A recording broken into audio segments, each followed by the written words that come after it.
Yeah, I think tonight in cinema they flip out. Another thing is you have made a lot of scary movies and they're all successful. And why we have always wait such. Yeah, I know.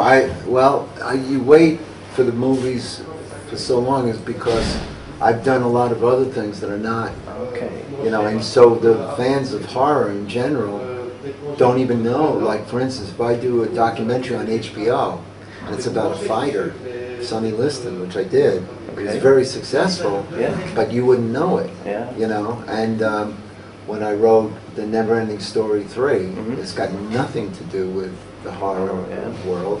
So even though I was working all the time, it looked like I was doing nothing to the horror fans, you know what I mean? Whereas somebody else, like John Carpenter, they only do one thing. So you know, here's a movie, and then the next movie is the next movie, but there's nothing else in between. Was it a little bit annoying for you, this horror thing, that you decide to get some other ways? I just didn't want to be pigeonholed into one thing at that time. I was very young. When I did Squirm, I was, I was 24 or 5 when I wrote it, and 26 when I made it. When I made the film, it was my first movie. So there were so many other things I could be doing, you know. And money-wise, believe it or not, like as far as I'm concerned, I made much more money in things that were not these movies. Okay. Things like, you know, Never-Ending Story is a $35 million movie, so you write the screenplay, you make a lot. So in order to make that kind of money here, you got to do a $35 million horror movie. You know? So, in looking back, I wish I made, you know, trying to get that big financial success like a Halloween. I think that if I had kept doing it, I could have hit one of them. Because you can't do that on purpose. You can't say, I'm going to make a big hit movie. But it could just happen. And you have to make them to find out. But I still might have a hit up my sleeve. You never know. Okay, but it was also interesting to do some other things, I think. Yeah, oh yeah. And you already said it, how it comes with this, that you wrote the script for Never-Ending Stories 3? Well, I wrote a script for Dustin Hoffman called Us, that never got made, but it came close because Dustin Hoffman was going to play the lead. And I wrote it for him, you know, I pitched it to him. Okay. And it was sort of a, I don't know,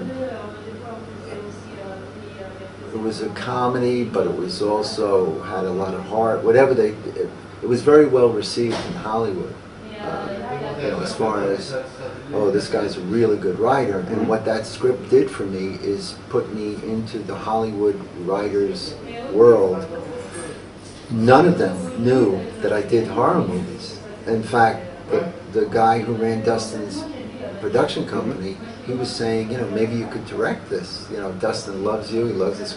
He says, why don't you show him Squirm? Well, I said, he doesn't know that you're a director. Okay. That's what, and I said, well, don't tell him. I said, because this is what I was thinking at the time, is that it's going to confuse people, Hollywood people. Everything is kind of like, has to be laid out clear, and you're pigeonholed. Really? Yeah, as soon as they find out that I made these other movies, they're going to think, well, that he can't possibly do, even though I'd say, well, but I wrote the script, didn't I? Yeah. You know? But if they don't know it at all, I'm better off. Okay. And I went 10 years in LA with nobody knowing that I did these movies. Really? Yeah, and I would go up for jobs like Honey, I Shrunk the Kids, so Disney would want me to write Honey, whatever, you know, the fifth movie, that kind of thing. Scooby-Doo, movies like that. None of them knew. They didn't even have IMDb yet, so they couldn't even look that up. And we never told them because there was no, they're not going to hire me for Scooby-Doo, even if they think they see a perfect script. from me. Yeah. That looks like, oh, you do a great job. Then they find out, oh, he did these horror movies. Oh, man, it's a different story. It is so extreme, yeah? Yeah. Okay. Yeah. It's that simplistic. There was no upside for me to say that. Now, if I would have stayed in Hollywood, it would be like the best resume in the world. Because that's what everybody wants, yeah. you know, no more Scooby-Doo. So I did, so what happened was the people that did the Never-Ending Story, Dieter Geisler, who's German, he did the first two. They called me in. I never even saw Never-Ending Story. Okay. But I have kids. Mm-hmm. So I asked them, they go, oh, Falcor, I didn't know what they're talking about. So I looked at the VHS, and they wanted me because they already had a woman write a German woman wrote a screenplay that they didn't like. I didn't know that. So then they said, well, let's get an American because we want the movie to be less German, more American. Okay. Like Home Alone, which has nothing to do with the original movies. And I was thinking, well, this is a very successful movie, so if I make it like American, it's going to suck because the fans of the first movie are going to hate it. Not because there's no way I can make it to please them, because they want more of the same of why they love the movie in the first place. Mm-hmm. But it was a lot of money, and so they wanted me because of that script I wrote for Dustin Hoffman, and I got that job to write it. And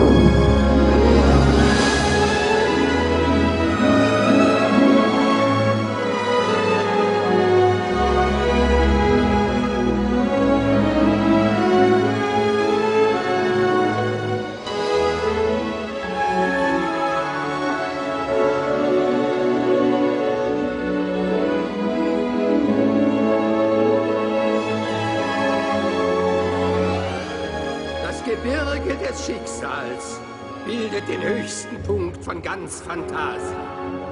Und hier, in einer verborgenen Kristallhöhle, schreibt der alte Mann des wandelnden Berges sie auf. Die unendliche Geschichte. Und weiter. Immer mit der Ruhe, das finde ich schon raus. That's how I met Jack Black is in that movie. Jack Black is in Never-Ending Story 3? Yeah. He plays the villain, the head. He's got one of the leads. It's Jason James Richter, who was in Free Willy.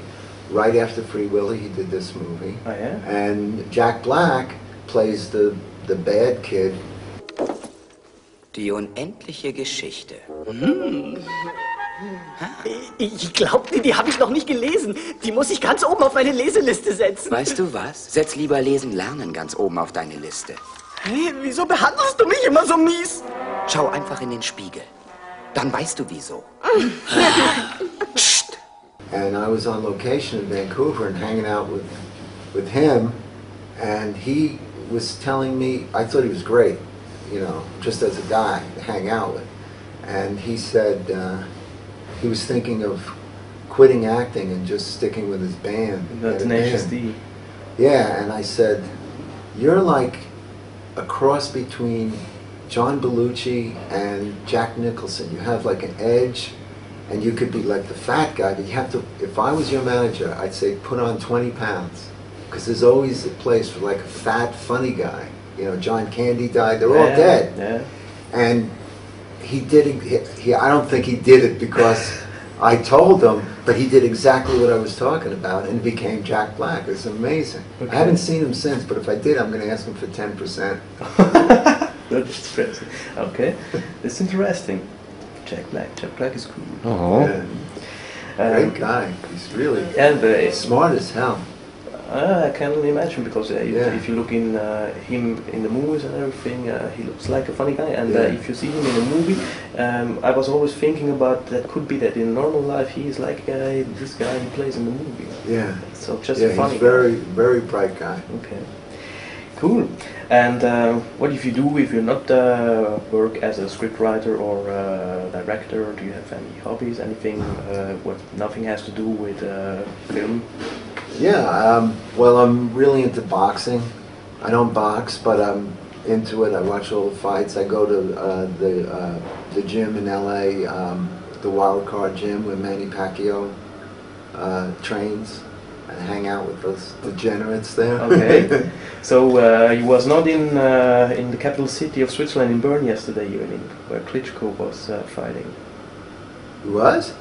Yesterday. I didn't even know that. Okay. No, he was fighting yesterday in Switzerland, in Bern, again, versus Thompson. You know. See, I don't even know. Yeah. Okay. Yeah. Okay. Back to the movies. We are interested to know which movie was the hardest one to make, to produce, with the most problems. The hardest one was Remote Control.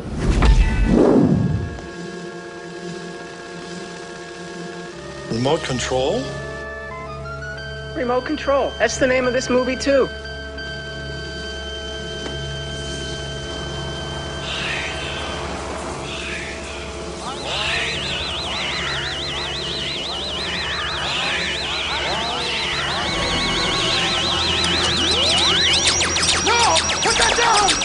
Eva!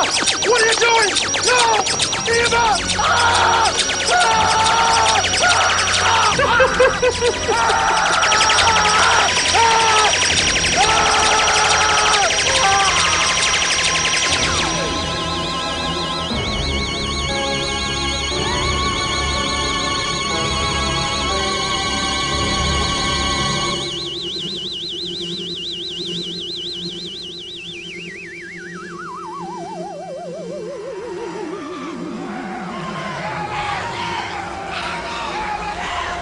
What the hell?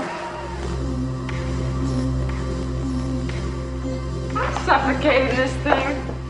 Promise you'll take it off before the kids see me. Alan, you're not recording me in this thing, are you? Alan, what's wrong? Don't you hear it? You what? What's going on?